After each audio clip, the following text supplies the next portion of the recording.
الحمدلله و صلات و سلام علی رسول الله. برادران عزیز و گرامی،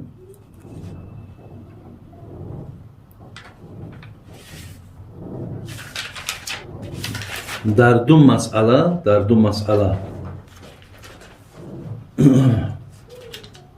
برای من بسیار اعتراض کردن و از دو مسئله گفتگی ما بسیاری برادرای ما گوییم، شاید بسیار هم نه، یک اندک از برادرای ما ناراحتی کردن.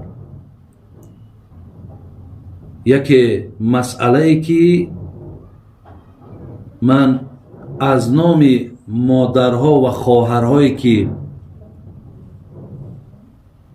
اونها را 3 سال و 5 سال و 11 سال که من این سالها را از زبان اونها برای شما گفتم و یک مراجعت هم کردم، شاید یگان حالتی یگان احساساتی هم بود، یگان تحقیر همون زنهای روس هم کرده باشم.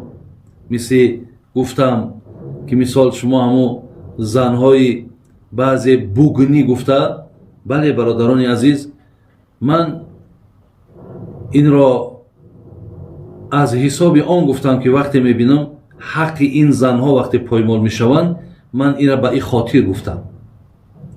ولی با من 3-4 نفر نشستند و سوال جواب کردند، با تلفن با من سوال جواب کردند و بسیار ناراحتی کردند به خاطری که اونها خودشون زن روسی داشتند.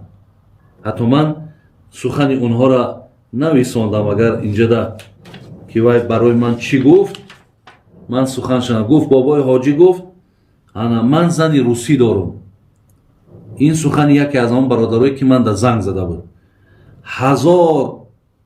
1000 تاجیک ده بهتر بالا هست، بوگنی نیست، تحقیر نکن. من 6 فرزند دارم و این زن من اسلام قبول کردگی است، برای همین دل ما را مقصد سیاه نکن.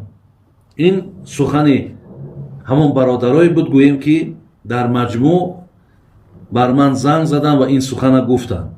برادرای عزیز و گرامی، من اولا شما آگاه باشین که خوب شما هر یک حرفی مرا، هر یک سخنی مرا با دقت گوش کنید. من قبلا میگم با والله قسم چیزی میگویم به خاطر خدا میگم. به خاطر خدا میگم که وقتی که شما بینید که هر یک حرفی من اگر به شرطی که نادرست باشد، ای پیشی خودم باشد یا با فایده خودم باشد، اینجا در بعد تو حق ملامت کردن داری. یکمن من گفتم که مردهایی که 3 سال 5 سال تا 11 سال مردایی هست که زنهاشون خبر نگرفتن، فرزنداشون خبر نگرفتن، اونها گفتن که برای ما سوم روان میکند، بین تلفن هم میکند، لیکن سوم و تلفن او مهمتر ضرورتر از این نیست که وای پیش ما بیاید. و حتی گفتن اونها خودشان در همونجا برای آرام کردن نفس خودشان یک زنی انمون بوگنیه که گفتیم یا یک زنی مثال دیگر کلمه‌ای را که اونها استفاده بردن، اونها گفتن برای آرام کردن خودشان زنها را نکاح کرده گرفتن. لیکن ما چی کار کنیم؟ برادری عزیز و گرامی، هر کدامی که از شما اگر در همین حالت باشی، یعنی زن همین قصال تو خبر نگرفته، در اونجا زن داری، ممکن فرزند داری، ولی این زن و این فرزندی در اینجا هست، آیا این یگان حق بالای تو ندارد؟ آیا حق دعوا کردن ندارد؟ آیا حق مثال همون ملامت کردن تو ندارد؟ چرا که او زنی که مثال در اونجا داری او حق داشته او ای هزار تاجیک در بالا بدست. چرا این زن، حالا که این زن هم زن نکاحی هست کو، اینم بالای تو حق دارد که من حقاش از آیت های قرآن و حدیث های پیامبر برای شما گوش زد کردم. من از پیش خودم چیزی نگفتم. برای همین باز میگم در این مسئله هر کدامی که از شما در اونجا زن گرفتین، من حتی آیت قرآن هم آوردم از سوره مبارکه مائده آیت 5 و المحصنات من الذین اوتوا الکتاب، بین ما همین آیت برای شما آوردم که حتی خدای مهربان اجازت داده است مردها را که شما زنهای محصناتش برادر عزیز و گرامی همون زنهای کتابیه که با موافق کتابشان باشد، چی لباس پوشیش، چی نوشیدنش، چی خوراکش، چی گشت و گذارش، همه با موافق کتاب باشد. یعنی وقتی وای گوید که من اهل کتابم لیکن 80% بدنش لوچه، بگد من اهل کتابم لیکن روزی دراز نوشاکی های مثال بگیم مسکننده می نوشه، من اهل کتابم مثلا شب به شب می گرده یا خواه بیاید خواه نخواه ناید. آیا برادر عزیز این زنداری نیست که آخی الله با این خیل زن شما را تاکید نکرد که با این خیل زنداری که یا این خیل زن بگیر در نکاح خود درار تو برای این کار گناهگار میشه که. دیگر اینکه چرا برادر عزیز وقتی کردارهای زشتی همون را میبینی، چیزایی را که من حاضر گفتم، چرا برای پیشگیری کردن او تو قوت نداری، تو سعی نداری، چرا تو غیرت نداری؟ نمیتونی که این کارا را برای او کسمان کردن. معلوم میشود دادر عزیز هر کدامت که اگر از زمره همین خیل زنها را شما در نکاحتون در آورده باشین، شما در این نکاح کردگیتون که برای یک نفس تونه آرام کردن، شما گناهگارین پیش الله میرون.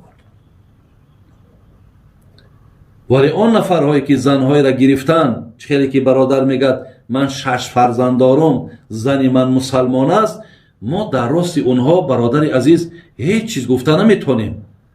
دهن ما بسته، ویم البته به البته ویم احترام دارد، ویم قدر دارد، ویم قیمت دارد.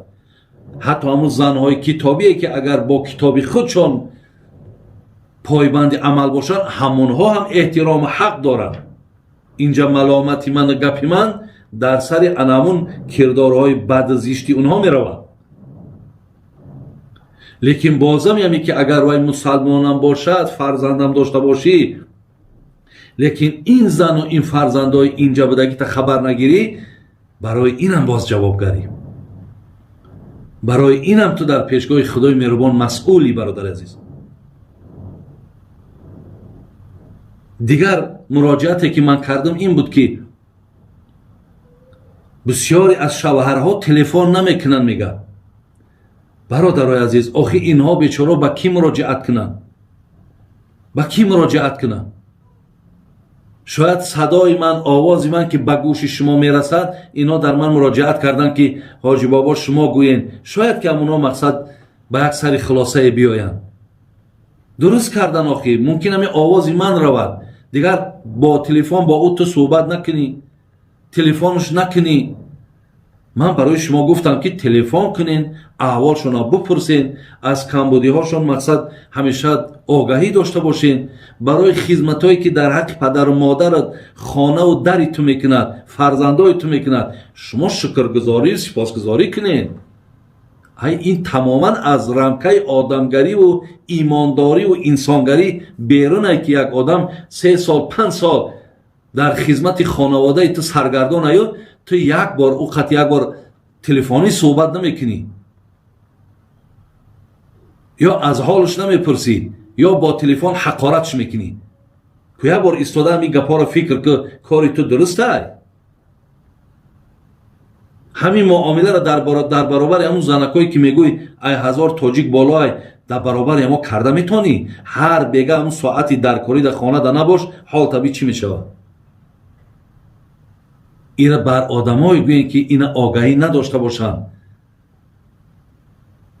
من باز میگم، من پس نمیزنم، لیکن باز میگم زن تاجیک ما بالاتر و برتر و بهتر است.